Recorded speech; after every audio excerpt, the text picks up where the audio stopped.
Down on my knees in mud made from equal parts dirt and blood, I survey the damage done to Sarge. His left eye is completely gone. It's just a big, wet, red hole where the charge went in. Thankfully, it's cauterized some, so the bleeding is minimal. There's nothing I can really do about it. He'll have to get it replaced at the chop and change at HQ, and that's a half-hour hike that might as well be on the other side of the planet, as long as the sun's still up. I pop open a compartment in my hip and take out a pin sticker of Hubba Bubba. I jab it into his neck and sit back to check if any of this goddamn blood is my own, while I let the painkiller work its magic. HEBA, or hexabenactylalamianotroxine, is a synthetic compound that's part homegrown and part alien. The fact that the shit is bright fucking pink gets me thinking that the squinters and grinders that make it were actively hoping for the nickname. It doesn't take long.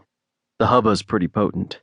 Up until this point, he's been staring off to the side, his face tense, not saying a word. The wound's gotta hurt like hell, but this is Sarge. He's a legend. Hell, even I'd be tempted to cry a little if some asshole blew a hole in my head.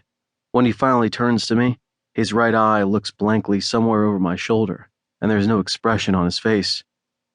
"Marine," he says, like he doesn't know who I am. He's still not looking directly at me, and it dawns on me right then that maybe he can't see. "Yes, sir," I reply.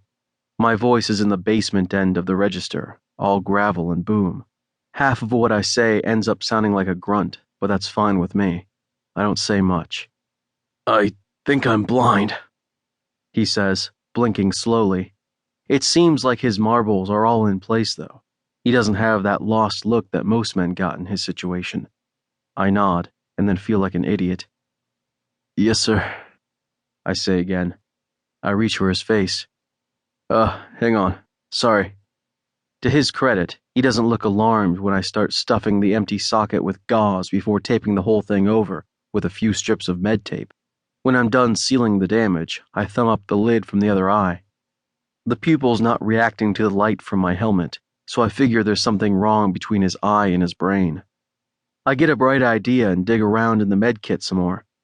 I find the relays and press one to his right temple before sticking one to my own.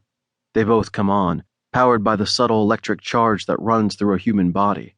I watch the little LEDs go through their patterns as they calibrate, but I have no fucking clue if this is going to work. These relays are made for bridging the neural gap caused by injury in one individual. You know, so that a guy with a spinal injury can still hoof it to HQ on his own. I don't know if lending a little of my brain's processing power to his eye is going to result in anything good. Maybe I'll just end up short-circuiting my own damn head, but it's worth a try. I'd give my fucking life for this man.